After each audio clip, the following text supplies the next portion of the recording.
Proper planning and preparation prevents poor performance. So I've got 3 tavas here. So you're going to see the difference in different tavas and how they affect the outcome of the bread that you make. Some people get attached to certain tavas. We've got the pannier jalfrezi dry version that we cooked earlier that I'm going to be making a pannier tikka roll style. And so welcome to the show. Today I'm going to do something that's really simple, but a lot of people don't do. So I don't want to repeat myself too much, so I'll wait till there's a few more audience watching live. Thank you very much, Daz. Thank you very much for everybody joining me. So here we have 3 different types of tava. Not that this is an experiment to see what different tavas or flat dry pans do to different breads, but you get better results from some. Here's my wide angle, and I've got 2 small ones because it's good to get a little bit of rotation going. Hi Lord, thank you very much for joining me. So today we're going to cook humble chapatis. I'll show you the process all the way from opening the bag all the way to actually making the chapatis. Why I chose such a simple recipe is most people prefer naans.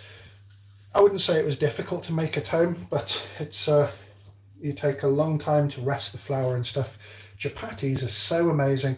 They're one of the most oldest breads known to mankind. They must be. So what we're going to do is, first of all, I've got a bowl here. I'm going to show you how I make these from scratch with nothing hidden from the cameras or no gimmicks or tampering behind the scenes. So we're going to have a reasonable number of chapatis. Once you master the art of chapatis, you'll go off naan bread. Chapatis are so much more healthier. So let's use about 400 gram. I'm using premium gold chapati Atta. You can use absolutely any flour you want. You can use plain flour, not self-raising. You can use so many different flours. What we need to do is a pinch of salt. That's optional. So bear with me while I just go over to the sink and pour some water. And I'm going to need a spoon. So all I've done, 400 grams of Atta flour, and I'm slowly going to add water until we have a dough ball that's formed. So let's get a cup rather than disappearing off camera every 2 minutes. Let's get a cup of water. So just stir it all in. The salt's optional. I always think to myself, well, these are either to make wraps with or to dip into tasty curries that have already got salt in them. So that's starting to form a good dough ball. See how simple that was. And if more people can cook chapatis as a result of this video, the aim of the video will be satisfied. So I get a little bit for dusting, nice clean hands, and I just tip the dough, which is still a little bit sticky, onto there. I don't get my hands in it like the traditional way. I think it's so messy and unnecessary.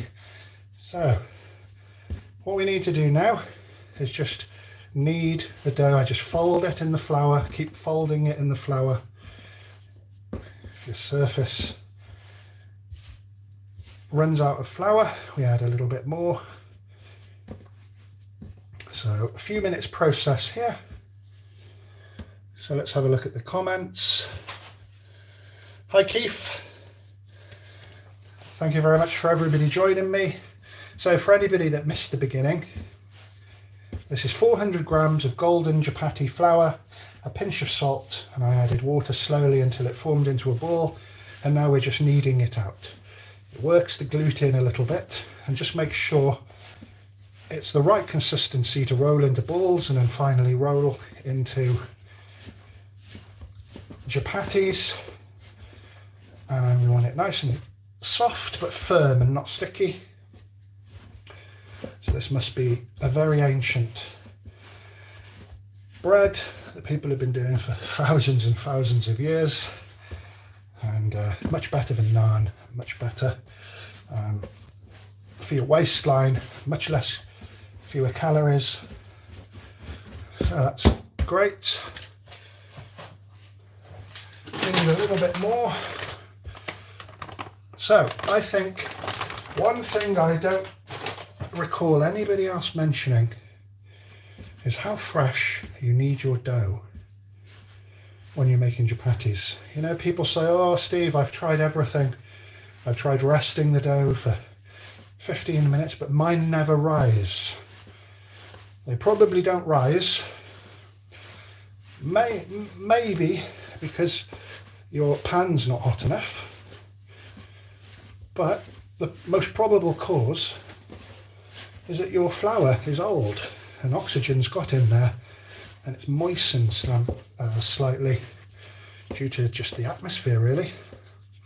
So it takes a few minutes to roll out. We're getting there now. It's nice and firm.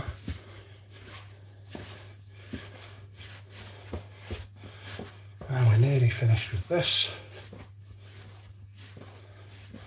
So I opened this bag of Atta fresh today, which is really important. I'm fairly confident we're going to get some good rise and bubbling in the bread because it's so fresh. I think we've all made the mistake in the past of having a bag of Atta flour and leaving it in the cupboard for months, doing what I'm doing with it, and then it just doesn't rise. So we'll see what the difference is with very fresh flour today. These are going to be quite big. Some of them can be. As you can see, I've got 3 tavas here. You don't have to use a tava. You can use any pan, even if it's not a non-stick pan. As soon as the bread heats up, it'll form a little edge and it'll be non-stick. So this is the trick. See all the creases in the bread? This is a little trick here. See all the creases? You want to roll all the creases out. And slowly then you can work it into a ball with the small part of your hands. Like so. So what's everybody up to tonight? I really appreciate everybody that's joined. So it's important to watch the beginning sometimes. I'm not going to repeat anything I said in the beginning, but you can always watch the video back after. It'll be immortalized on my channel anyway. So we've got 5 80-gram balls approximately of golden Atta flour that's been mixed, kneaded and shaped into balls. Oh, I've almost got a little bit of sweat on my brow. So now what we do, if I can find it, is rather than dust the whole surface and have flour all over the place, a good trick is to fill a bowl up with a little bit of the Atta. Now, we've got our balls. We don't need to rest them very long because fresh flour is really, really important to use to get rise on the bread. So I'm just going to put those. There's no need to cover them with a cloth, especially not here in the UK. The humidity is, it won't dry out, that's for sure. But do coat them with a little bit of flour. So this is an interesting trick now. So what we do, we'll start by heating all the tavas up, all 3 of them together.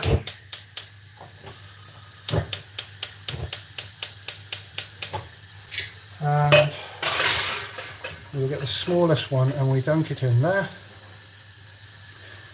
and make a little disc. It's easy enough, isn't it? So much easier to roll into a round shape when you hand shape it.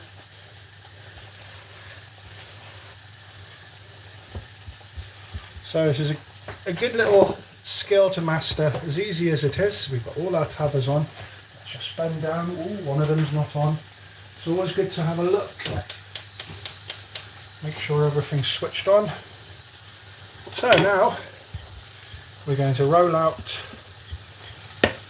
gently. You want to do it too quickly, you'll end up with a little bit of a oblong. So let's see how I do on the getting it almost perfectly round. So plenty of flour so it moves easily. And the trick to getting a good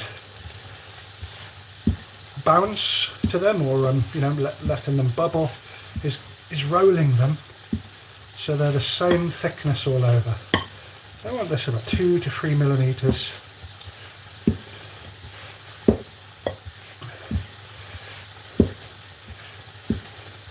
In thickness.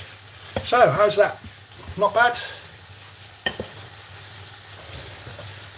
Next, this is a how do you know when your tava's hot? This is the pannier jalfrezi I made that I'm going to be using some of these chapatis to make a wrap. Let's just switch that off, it only needs to be warm. So how do you know when your tava's hot enough? So just get some water. That took too long. The water should disappear in about 3 seconds.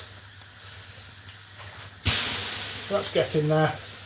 That's getting there. So let's use this top right one. I'll have a look at the comments in a moment if anybody's got any questions. So let's put our first chapati on, but before we do, this is important.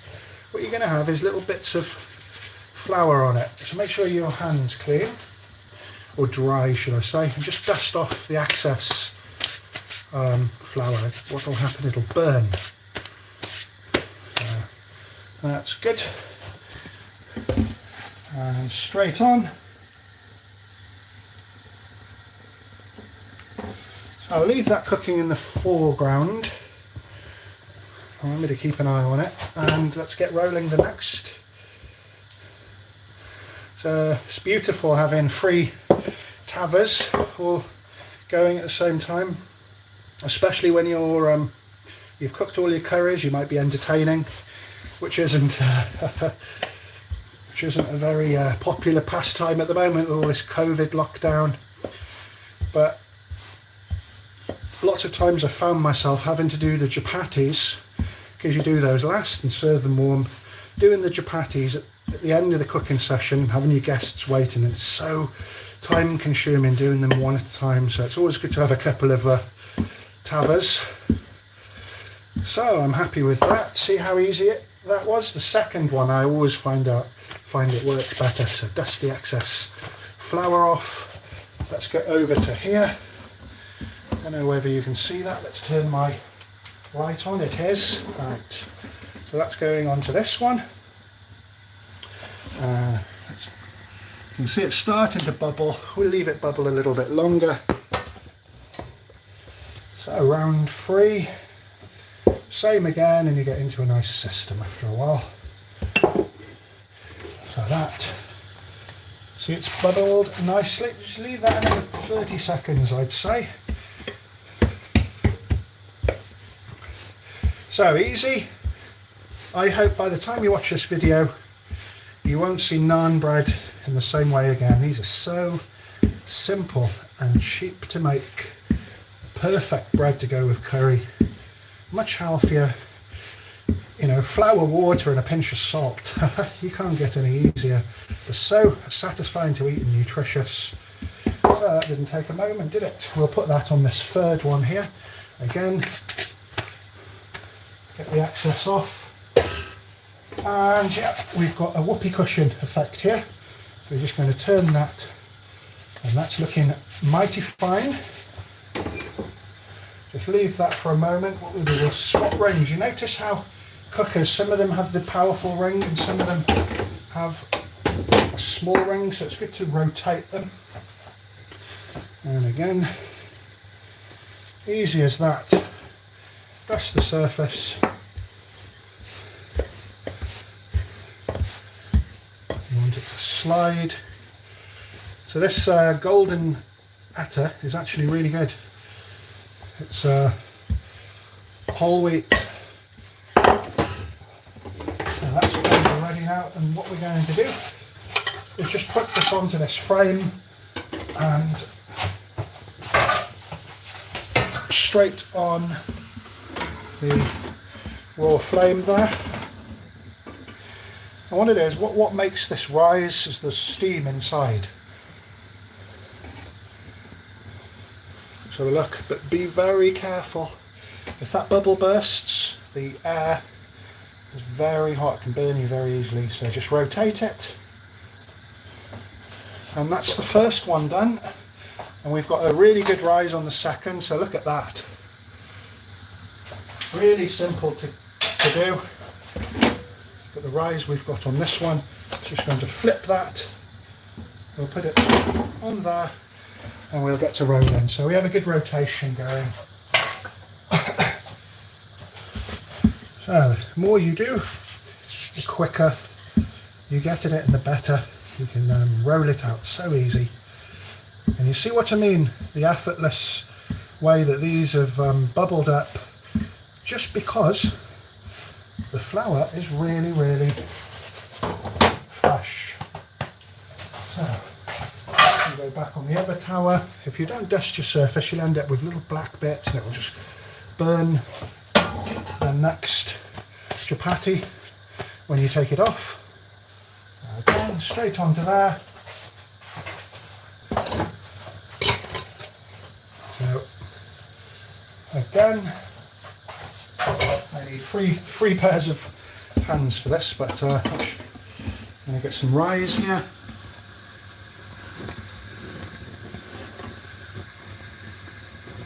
So definitely do not clean your cooker before you make chapati. This one needs flipping. Might be a bit burnt, that one, but it's fine, that's fine. A little bit of charcoal is so good for the digestive and it inhibits flatulence. That's why we get black dog biscuits. So nice and simple. That's the second one done. Gets a bit more trickier when you're cooking 3 at a time, but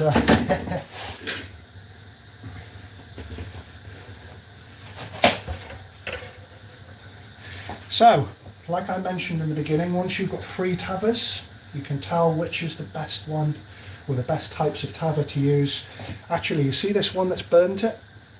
It's probably a little bit my fault as well, but it doesn't do a good a job as these smaller chapatis. You can control the heat much more. These are good for like tava, you know, when you get like prawn tower dishes, they're good for that. They're not bad, but see, again, it's burnt it. So this tower or tava is going back down into the shed. We'll try puffing that up anyway, so this can go aside. I don't want to use that. I don't use it very often. I think this is the second time I've used it, but a waste of money. A waste of money. So we're still getting some rise here. Still perfectly edible. Right. And we're coming up to the third. Give that a flip. Just like that. And how long do you leave it on is up to you. I mean, some of them have got black spots, some of them a little bit underdone. As long as they puff up, you know that they're cooked inside. Let's do the last one. That didn't take long, did it? So again, simple technique. Dusting of flour one side and then roll out on the rolling pin as well.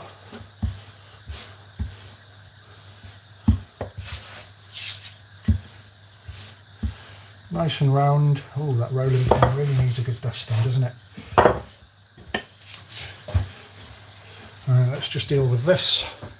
Camera's chopping, changing angles like nobody's business here. Yeah, look at the nice rise on that.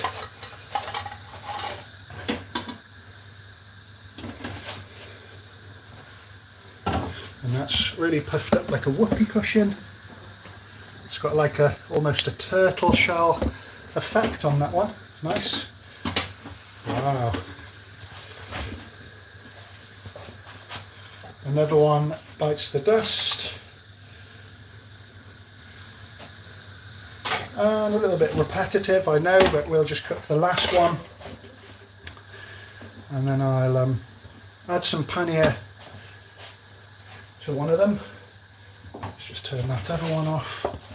Just letting that heat up again. So let them heat up a little bit once you've taken a chapati off. I will check the comments in a minute.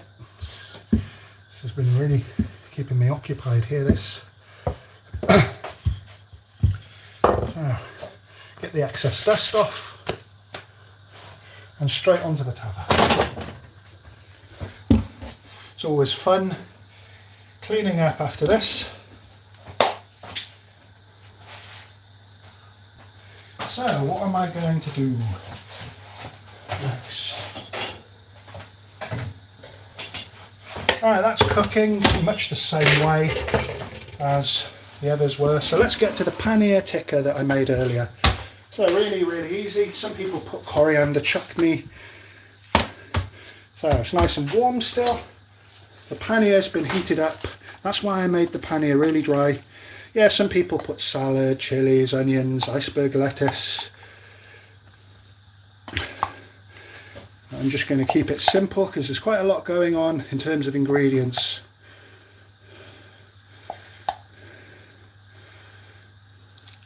Well, that smells great. This is supper tonight, I can't wait. Couple of aperitifs first, I think. So, just like the back in the days behind the bike shed at school, if you know what I mean. I don't know what I mean actually, I was a very good boy in school, never smoked.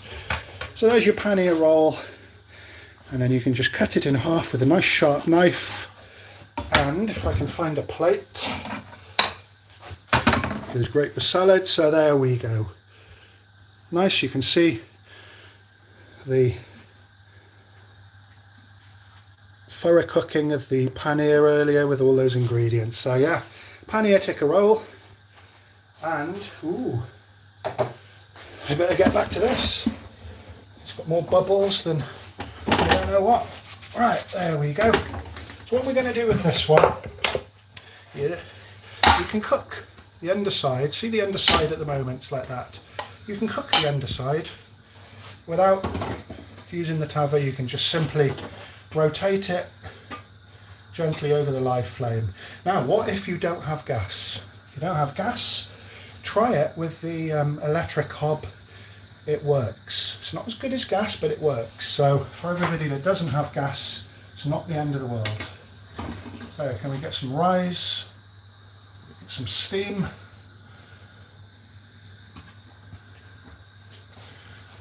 A little bit starting to burn there, doesn't matter. That's just a little bit. So I'm happy with that. So what we have here, asbestos fingers. So we've got a bunch of chapatis here.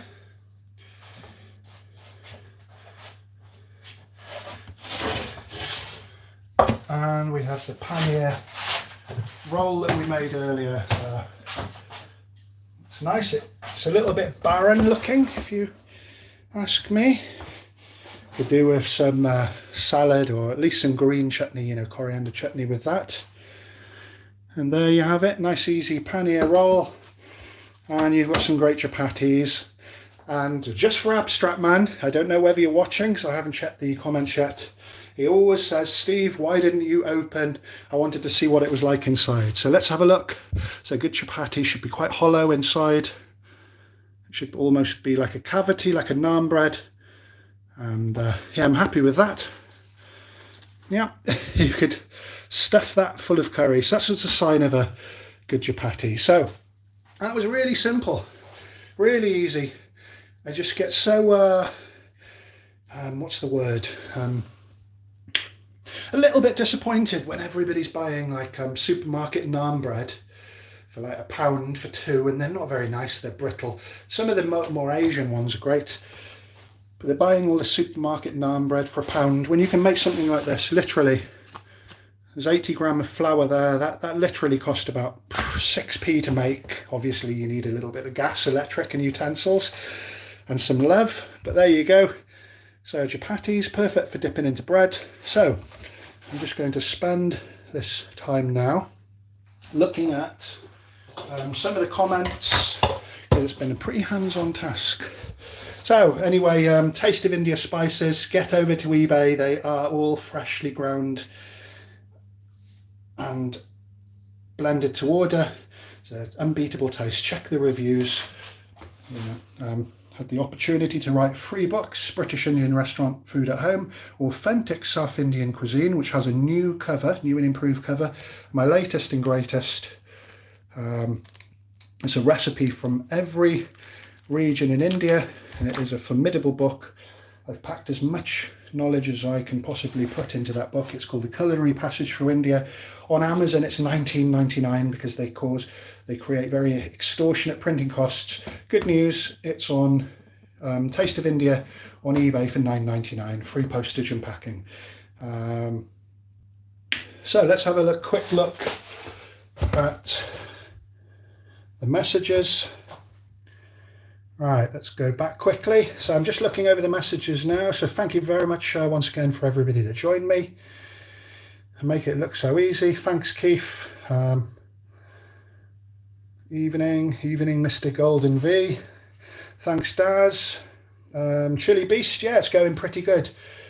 I'm sweating, but they say if you can't take the heat, get out of the kitchen, but I just love the heat. So let's just scroll down. Looks tasty, thank you very much. Looks good, Steve, thank you very much, Dave. Oh, Uncle Mick.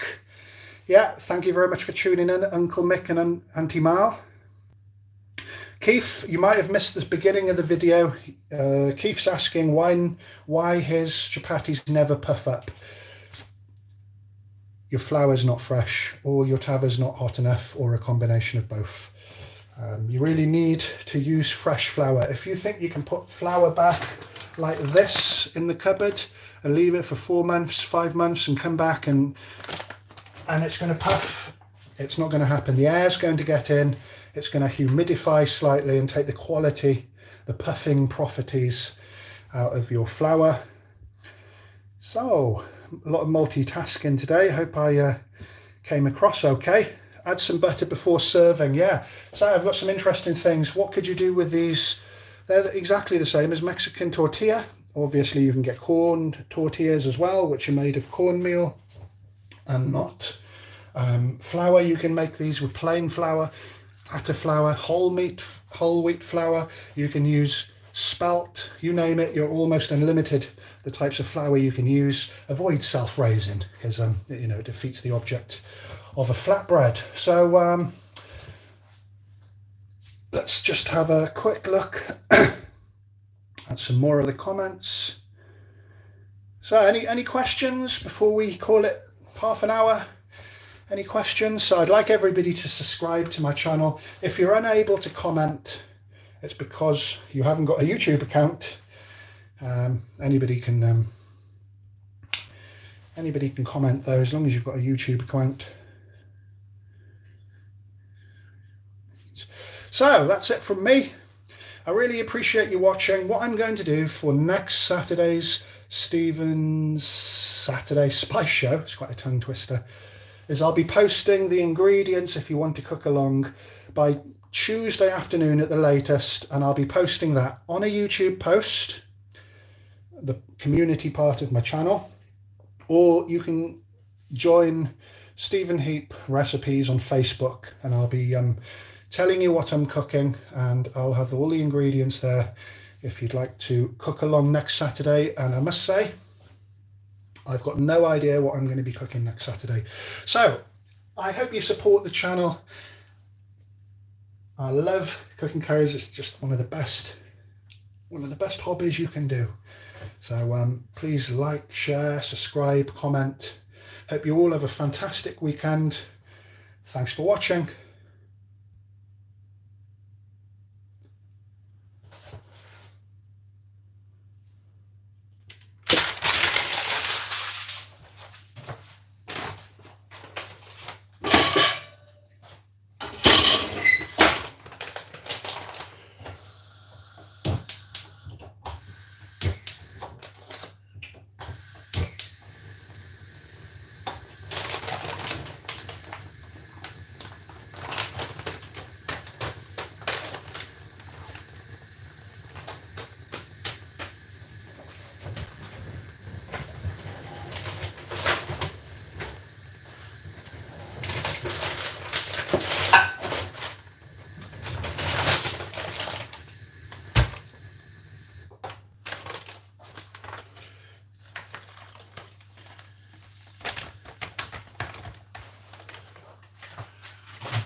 Whew.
I'm still live. Apologies.